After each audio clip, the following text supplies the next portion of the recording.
हमारा next topic है conventions का। नेक्स्ट टॉपिक है हमारा कन्वेंशंस का।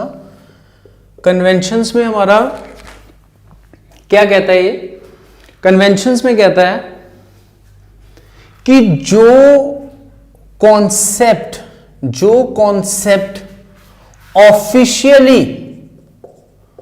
ऑफिशियली रिकॉग्नाइज्ड नहीं है और हमारी रिटन गाइडलाइंस में नहीं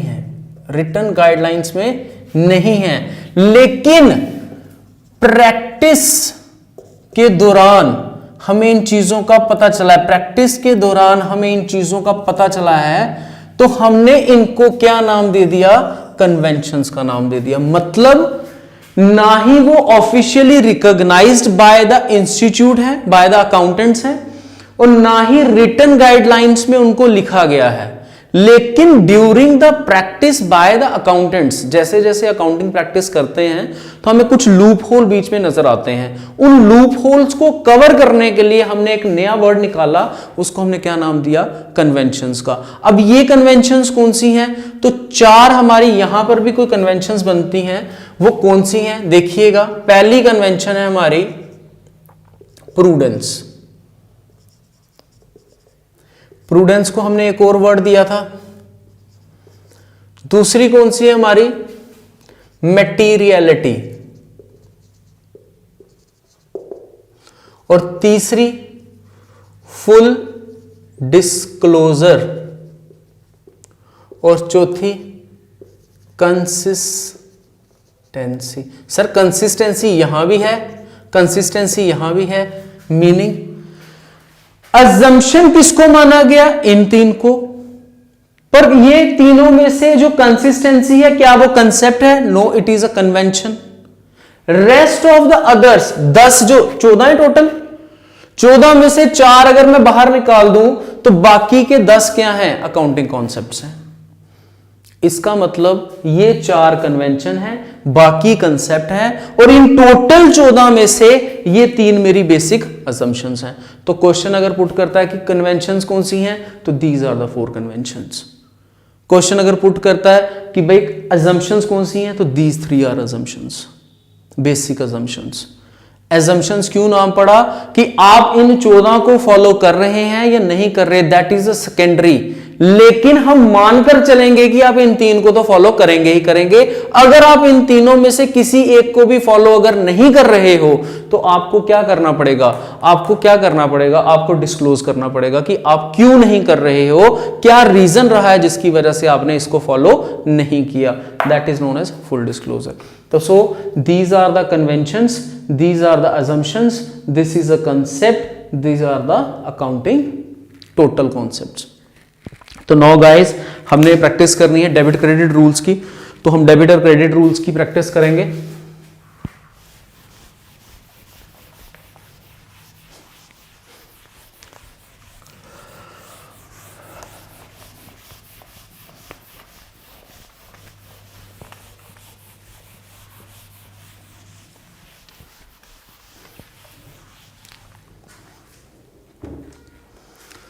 तो हमने आपसे पढ़ा था पर्सनल अकाउंट, रियल अकाउंट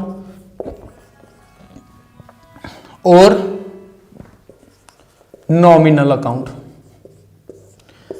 अब मैं उस तरह से डिटेल में बात नहीं करूंगा, वो हमारा फर्स्ट लेक्चर था। पर्सनल थे, इम्पर्सनल थे, पर्सनल में ये 3 थे, इम्पर्सनल में ये 2 थे। That are the rest of the studies, वो आप फर्स्ट लेक्चर की वीडियो में चेक कर सकते हैं। अब बात जो मैं करूंगा दैट इज पर्सनल अकाउंट के रूल थे, रियल के रूल थे और नॉमिनल के रूल थे। पर्सन में हमारा नेचुरल, आर्टिफिशियल, रिप्रेजेंटेटिव कोई भी होगा तो हमारा किस में जाएगा, पर्सन में जाएगा। देखिए ये चीजें तो आपने पढ़ ली कि debit the receiver, credit the giver. Real account में पढ़ा debit what comes in, credit what goes out। Nominal कहता है debit all expenses and losses, और credit all incomes and gains. इसके साथ साथ मुझे एक चीज और लिखवानी है, ऑल एसेट्स क्या किए जाएंगे, डेबिट, ऑल लाइबिलिटीज क्या की जाएंगी, क्रेडिट। कल एक बच्चे ने मेरे से क्वेश्चन पूछा, सर ओनर्स फंड क्या हमारी इंटरनल लाइबिलिटी है? तो ओनर्स फंड डेफिनेटली हमारी क्या है, इंटरनल लाइबिलिटी। क्यों है इंटरनल लाइबिलिटी? जो बिजनेस को फाइनेंस इंटरनली प्रोवाइड होता है, that finance is always be concluded as internal liability. देखिए, अगर मैं ऐसी डेप्थ में जाऊंगा, इंटरनल लाइबिलिटी है, फिर उसके अंदर लिमिटेड लाइबिलिटी है, अनलिमिटेड लाइबिलिटी है, लिमिटेड टू इट्स शेयर है, तो एटसेट्रा, ऐसे तो बहुत कुछ है अकाउंट्स के अंदर करने को। लेकिन हमने सिर्फ वो रेलिवेंट पार्ट टच किया है आपके लास्ट प्रीवियस एग्जाम पेपर्स को मतलब देखते हुए। और रही बात इंटरनल लाइबिलिटी या कोई भी इस तरह का छोटा मोटा कॉन्सेप्ट आ जाता है, तो वो आप मुझे कमेंट बॉक्स में, जैसा कि बच्चे ने पूछा है मुझसे, उसमें आप पूछ सकते हैं, मैं उसमें ही आपको क्लियर कर दूंगा। पर इनमें डेप्थ में डिटेल में डिस्कशंस का पार्ट नहीं है। अगर कोई ऐसा टॉपिक होगा जिसमें डिटेल डिस्कशंस होंगी, that will be covered in the classroom also. तो इंटरनल लाइबिलिटी का कॉन्सेप्ट सिर्फ इतना सा था कि जो भी फाइनेंस इंटरनली प्रोवाइड हो जाता है बिजनेस को, जैसे कि इस साल हमने 10 लाख का प्रॉफिट कमाया, उसमें से 3 लाख मैं घर ले गया, 7 लाख मैंने वापस रिटेन्ड कर दिया बिजनेस में ही, तो वो रिटेन्ड अर्निंग्स मतलब वो रिजर्व भी मेरा क्या होगा, इंटरनल लाइबिलिटी का पार्ट बनेगा।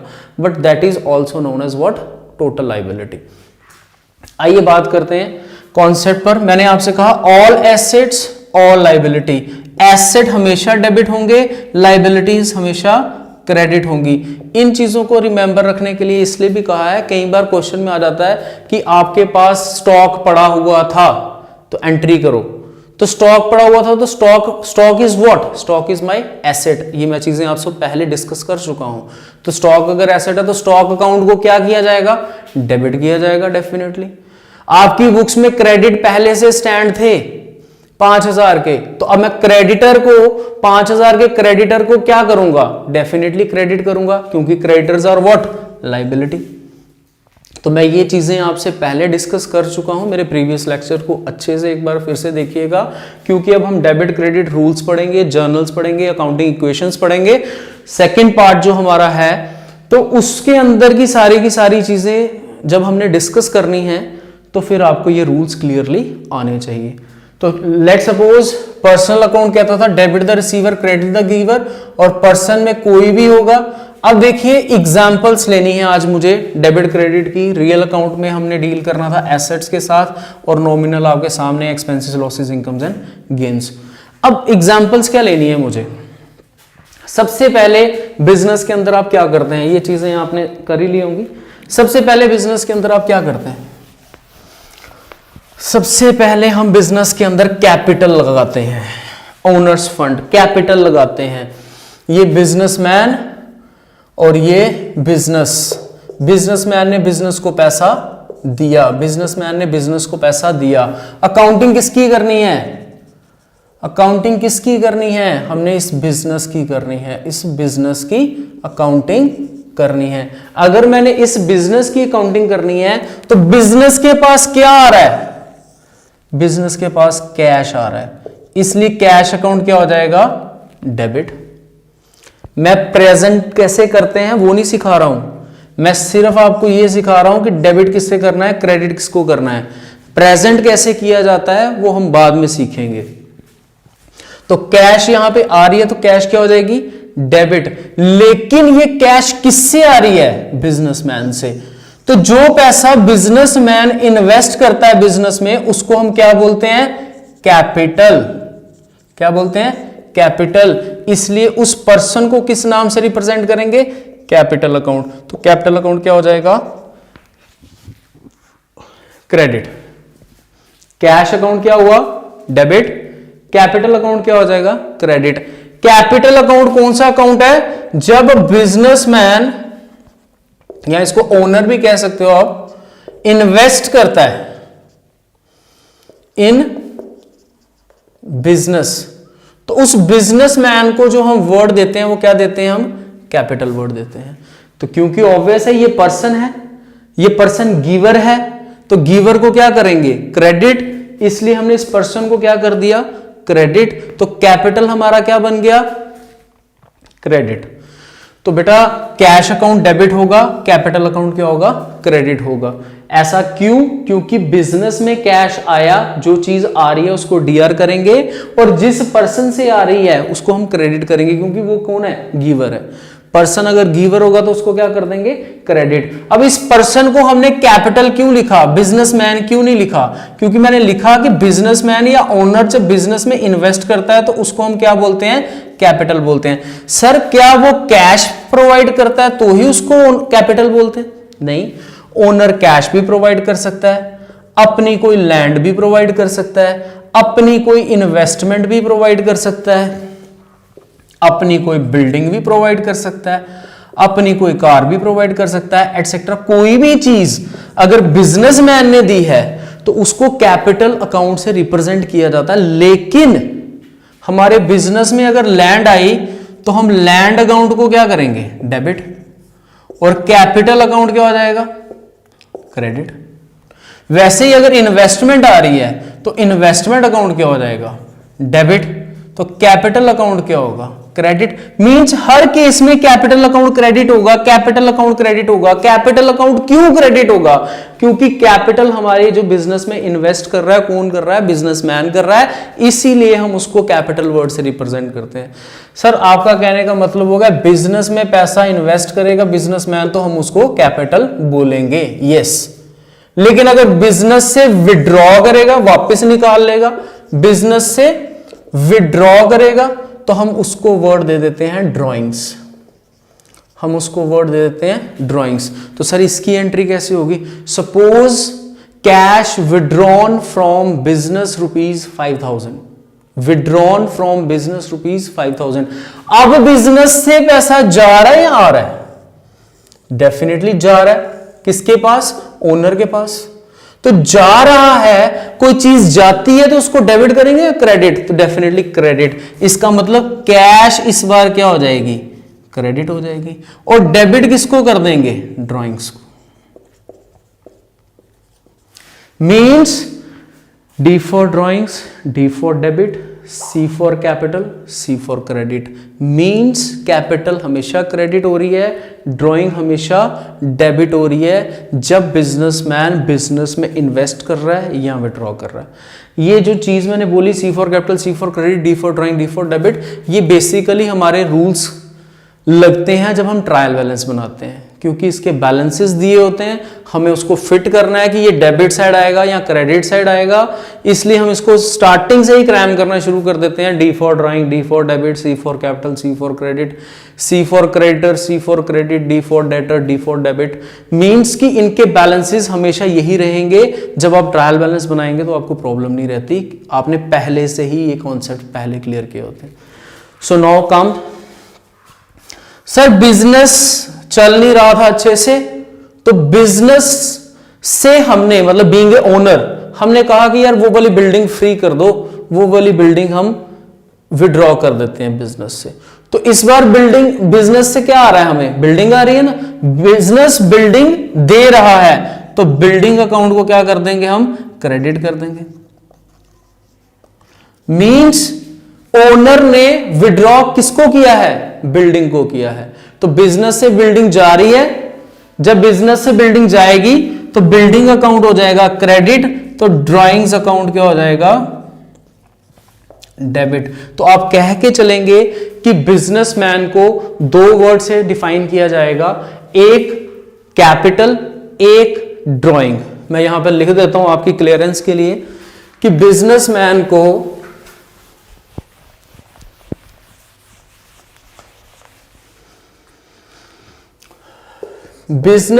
को या तो हम कैपिटल वर्ड से या तो हम ड्राइंग वर्ड से डिटरमाइन करते हैं अपनी बुक्स ऑफ अकाउंट में।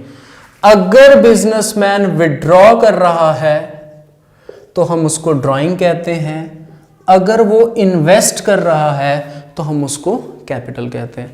तो this is the concept of capital and drawings.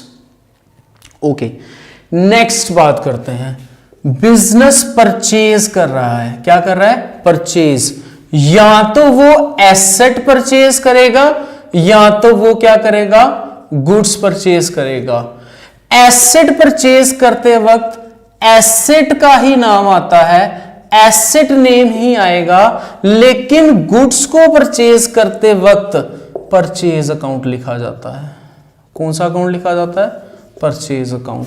इस चीज के बारे में पहले भी डिस्कस हो चुकी है कि गुड्स वर्ड जो है वो दो वर्ड से रिप्रेजेंट किया जाता है, आइदर बाय परचेज और बाय सेल। अगर हम खरीद रहे हैं तो हम उसको परचेज अकाउंट लिखेंगे, अगर हम बेच रहे हैं तो उसको हम सेल अकाउंट लिखेंगे।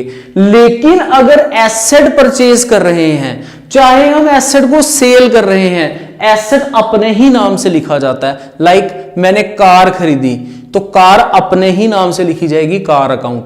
लेकिन मैंने कुछ सामान वो खरीदा है जो बेचने के पर्पस के लिए लिया है, तो मैं उस सामान को किस नाम से लिखूंगा, परचेज अकाउंट के नाम से लिखूंगा। लेट्स सपोज बात कर लेते हैं कि मैंने कार बाजार स्टार्ट किया है, उसमें कार खरीदता बेचता हूं, तो उस केस में वो कार मेरे लिए क्या बन जाएगी, गुड्स। तो मैं उसको कार अकाउंट ना लिखने की बजाय कौन सा अकाउंट मेंशन करूंगा, परचेज अकाउंट। तो एग्जाम्पल के तौर पर यहां मैं लिखता हूं गुड्स परचेज्ड ₹5,000। तो बेटा गुड्स परचेज किए हैं तो किस नाम से आएगा, परचेज अकाउंट के नाम से आएगा। तो परचेज करते वक्त गुड्स आए होंगे या गए होंगे, डेफिनेटली आए होंगे। अगर कोई चीज आ रही है तो उसको क्या किया जाएगा, डेबिट। तो परचेज अकाउंट क्या हो जाएगा, डेबिट। कितने से डेबिट होगा, 5,000 से। और क्रेडिट किसको करूंगा, डेफिनेटली कैश अकाउंट को क्या कर दूंगा, क्रेडिट कर दूंगा। कैश अकाउंट को क्या कर दूंगा, क्रेडिट कर दूंगा। कैसे, सिंपल लिखा है ना, परचेज किए गुड्स 5,000 के। ऐसा नहीं लिखा हुआ कि राम से खरीदे, रहीम से खरीदे, श्याम से खरीदे, नॉट मेंशन दैट। अगर वो चीज मेंशन नहीं है कि हमने किससे खरीदे हैं, तो हम इसको मानकर चलेंगे कि पैसे देकर ही खरीदे हैं, मानकर चलेंगे। क्यों, क्योंकि अगर किसी से उधारे खरीदे होते तो उसका नाम लिखा होता, अगर उसका नाम नहीं लिखा हुआ तो हम मानकर चलेंगे कि हमने इसको किस पे खरीदा है, कैश पर खरीदा है। तो डेफिनेटली सामान आया, परचेज अकाउंट डेबिट, पैसे गए, कैश अकाउंट क्रेडिट। इसी का सेकंड पार्ट है, goods purchased from Ram ₹5,000। Sir purchase कर रहे हैं किससे, राम से। अब 2 पर्सन आ गए इसमें। अगर हमने सामान खरीदा है तो राम ने क्या किया होगा, बेचा होगा। राम गिवर होगा, गिवर को क्या करते हो आप, क्रेडिट। और सामान जब खरीदोगे, सामान आ रहा है तो उसको क्या करोगे, debit. This is the rule. इसका मतलब परचेज क्या होगी, डेबिट, और राम यहां क्या हो जाएगा, क्रेडिट, क्योंकि राम कौन है, गिवर है। कॉन्सेप्ट को समझने की कोशिश करेंगे फिर से। गुड्स परचेज किए हैं फ्रॉम राम। सिंपल सा एक लॉजिक देखो, अगर परचेज करते हैं तो सामान खरीदते हैं, अगर सामान खरीदा तो सामान आ रहा है तो क्या होगा, डेबिट। इसलिए मैंने आपसे कह दिया परचेज हमेशा क्या हो रही है, डेबिट। लेकिन 99% केस में डेबिट होती है। जो 1% है वो हमारा कॉन्सेप्ट एग्जम्प्टेड इनकम्स आएगा, एग्जम्पशंस ऑफ परचेज अकाउंट हमारा टॉपिक आएगा। हम उसमें पढ़ेंगे एग्जम्पशंस ऑफ परचेज अकाउंट। किन केसेस में परचेज अकाउंट को हम क्या करेंगे, क्रेडिट करेंगे। लेकिन 99% तो परचेज क्या हो रहा है, डेबिट ही हो रहा है। चाहे आप फर्नीचर खरीदो, चाहे आप बिल्डिंग खरीदो, चाहे मशीनरी खरीदो, चाहे कुछ भी खरीदोगे, तो आपका परचेज अकाउंट क्या होगा, डेबिट होगा।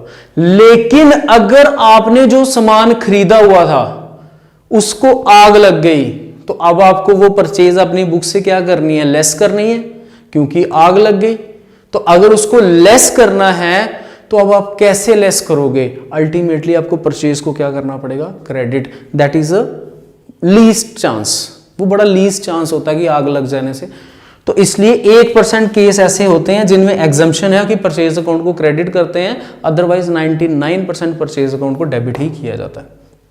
तो क्वेश्चन क्या था यहां पर कि गुड्स परचेज किए, परचेज करते वक्त आइटम आ रही है, गुड्स आ रहे हैं, इसलिए हम उसको क्या कर देंगे, डेबिट। तो Ram is the giver, Ram को कर देंगे क्रेडिट। सर ये चीज में कंफ्यूजन आ रही है कि गिवर रिसीवर ये थोड़ा सा कंफ्यूज कर रहा है, तो बेटा यहां पर लग जाएगा आपका dual aspect concept. Dual aspect concept यहां पे याद रखना है। फिर याद क्या रखना है, when ever there is debit there must be a credit. मतलब जब डेबिट कोई चीज हो रही है तो दूसरी चीज क्या होगी, क्रेडिट। मतलब अगर मेरे को पता चल गया कि परचेज डेबिट है तो डेफिनेटली राम क्या होगा, क्रेडिट ही होगा, क्योंकि दोनों डेबिट थोड़ी हो सकते हैं।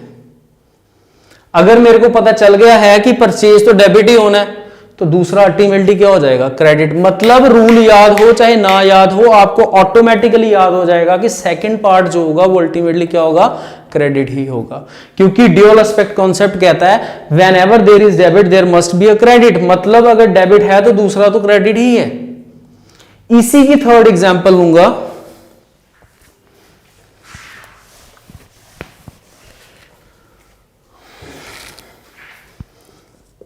Purchase goods from Ram on cash ₹5,000। इस लाइन को समझ के साफ साफ समझ आता है कि मैंने सामान राम से खरीदा लेकिन पैसे दे दिए। जब पैसे दे दिए फिर पर्सन की कोई जरूरत नहीं। मींस सामान खरीदा, पैसे गए, तो क्या आ रहा है, सामान आ रहा है तो परचेज को क्या कर दूंगा, डेबिट। और पैसे जा रहे हैं, कैश जा रहा है, कैश लिखा हुआ है ऑन कैश, कैश जा रहा है तो कैश को क्या कर दूंगा, क्रेडिट। सर इतना समझ आ रहा था कि कैश जा रहा है, लेकिन ये नहीं पता चल रहा था कि परचेज को डेबिट करें या क्रेडिट। तो डेफिनेटली अगर कैश जा रहा है, कोई चीज जा रही है तो उसको हम क्या करते हैं, क्रेडिट। तो दूसरी चीज अल्टीमेटली क्या हो जाएगी, डेबिट। तो आपको दोनों को भी फाइंड आउट करने की जरूरत नहीं होती। अगर एक चीज को भी आप फाइंड आउट कर लेते हैं कि ये डेबिट हो रही है या क्रेडिट हो रही है तो दूसरी ऑटोमेटिकली अपोजिट हो जाएगी as per the dual aspect concept. 99% ऐसे केसेस में आपका रूल लग जाता है, लेकिन रूल तो आपको अच्छे से याद करने, अच्छे से प्रैक्टिस करनी है, तो ही आपके कॉन्सेप्ट क्लियर होंगे।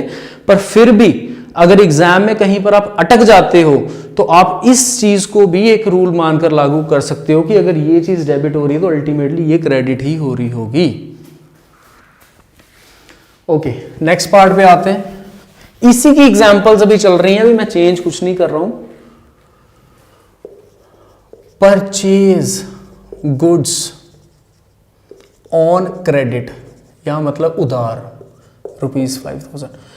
ये वही बच्चा समझ सकता है या तो जिसने पहले से प्रैक्टिस की हुई है और जिसने मेरे 3 लेक्चर्स, जो पहले 4 लेक्चर हुए हैं, उसको अच्छे से पढ़ा हुआ। क्यों? क्योंकि मुझे ये बताइए कि हम सामान खरीद रहे हैं उधार पर, तो सर परचेज तो हो जाएगी डेबिट। लेकिन किससे खरीद रहे हैं उधार पर? वो पर्सन कौन है जिससे हम खरीद रहे हैं? यहां तो किसी का नाम नहीं लिखा हुआ। तो फिर क्रेडिट किसको करेंगे? क्रेडिट किसको करेंगे? अपने से नाम दे देते हैं, राम अकाउंट को क्रेडिट कर देते हैं। तो question is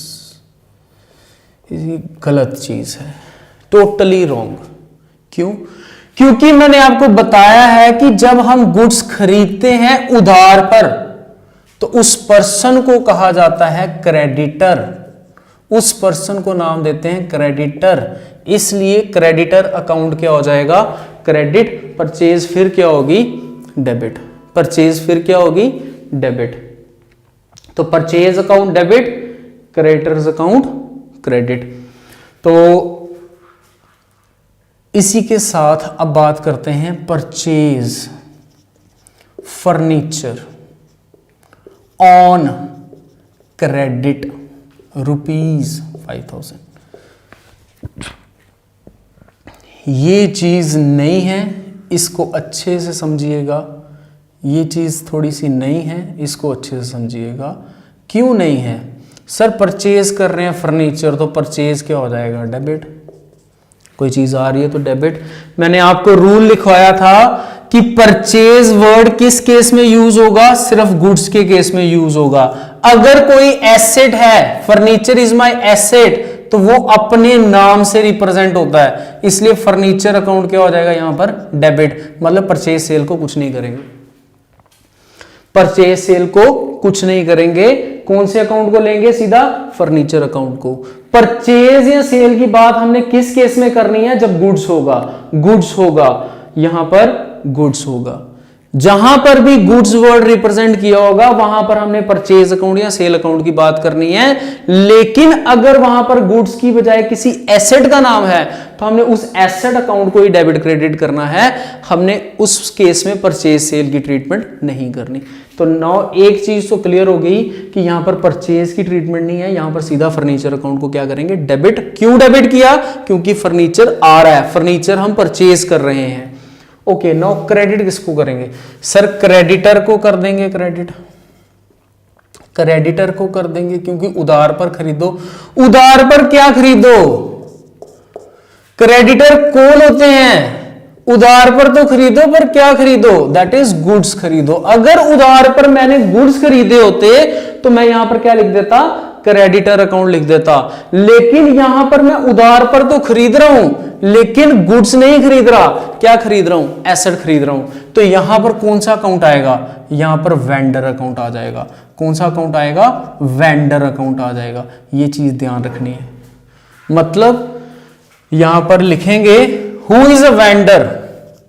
vendor is a person, vendor is a person from whom we purchase assets, purchase और सेल एसेट्स। वेंडर हम उस पर्सन को कहते हैं जिस पर्सन से हम सामान खरीदते या बेचते हैं। कौन सा सामान? एसेट। कौन सा? एसेट। कौन सी आइटम? एसेट्स। अगर मैं उससे गुड्स खरीदता हूं तो वो क्या होंगे? वो क्या होंगे? क्रेडिटर्स। अगर मैं उन्हें गुड्स उधार पर बेचता हूं तो वो क्या होंगे? डेटर्स। डेटर्स। ये चीजें पढ़ चुके हैं, ये चीज नहीं है। Vendor is a person from whom we purchase और सेल एसेट। मतलब जब एसेट उधार पर खरीदेंगे या बेचेंगे तो फिर कौन सा नाम लिखेंगे? वेंडर। फिर हम डेटर क्रेडिटर वर्ड यूज नहीं करेंगे। क्यों? क्योंकि क्रेडिटर वो पर्सन होते हैं जिनसे हम उधार पर खरीदते तो हैं, लेकिन खरीदते क्या है? गुड्स। एसेट नहीं खरीदते। जब एसेट खरीद रहे हैं तो वो कौन होगा? वेंडर। लेकिन वेंडर की एक खासियत ये है कि चाहे हम खरीदें चाहे हम बेचें, हमने वेंडर ही लिखना है। किस केस में? एसेट्स के केस में। तो आई थिंक आपको ये कॉन्सेप्ट क्लियर हो गया। यहां पे क्रेडिटर का भी, वेंडर का भी, और परचेज ऑन गुड्स और purchase on cash, sorry purchase on credit and purchase on cash.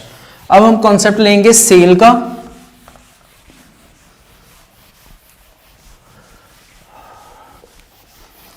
आपके कुछ एमसीक्यूज भी मैं रेडी कर रहा हूं। जो एमसीक्यूज आपके जैसे रेडी होते हैं तो हम उसकी डिस्कस करेंगे क्लास में। आपके फर्स्ट 2 लेक्चर्स के इकट्ठे ही एमसीक्यूज आएंगे, फिर 2 क्लासेस में हम उनको डिस्कस करेंगे। आप अभी फिलहाल अपना फर्स्ट लेक्चर जितना भी मैंने आज तक आपको पढ़ाया है उसको आप कवर कर लीजिए, क्योंकि ये जो मैं रूल्स अब आपको पढ़ा रहा हूँ ये आपका इक्वेशन और आपका जो नेक्स्ट पार्ट है दिस वन जर्नल्स का, उसी का पार्ट आएगा। बीच में कुछ टॉपिक्स मैंने चैप्टर फर्स्ट में छोड़े हैं, जैसे वाउचर क्या है, सोर्स डॉक्यूमेंट क्या है, एटसेट्रा। 1-2 टॉपिक और होगा, वो चीज़ें हमने कुछ आगे को रिलेट करनी है, इसलिए मैंने उसको यहाँ पे टच नहीं रखा। तो फर्स्ट पार्ट आपका ऑलमोस्ट क्लियर है पहले 3 लेक्चर में ही। उसके जो टॉपिक्स मेरे आगे रिलेटेड करते हैं, जैसे फाइनेंशियल स्टेटमेंट चैप्टर में या किसी चैप्टर में, तो मैं उसका टाइम ज़्यादा यहाँ वेस्ट नहीं करके उनको आगे कवर करूँगा विद इन अ लेक्चर ही। अभी फिलहाल जो हमारा टॉपिक चल रहा है वो चल रहा है rules of debit and credit के बेस पर, जर्नल एंट्री को रिलेट कर रहा है ये। तो इसलिए ये आपका कौन सा पार्ट है? सेकंड पार्ट है। Now come to the topic sale. तो यहां पर भी करेंगे बात सोल्ड गुड्स ऑन कैश ₹5,000। अब फिर क्या है? गुड्स हैं। गुड्स को किससे रिप्रेजेंट किया जाता है? यहाँ परचेज या सेल से। यहाँ क्या लिखा हुआ है? सेल। तो यहाँ सेल को क्या कर देंगे? क्रेडिट। सर ये तो मेरे दिमाग में अभी याद ही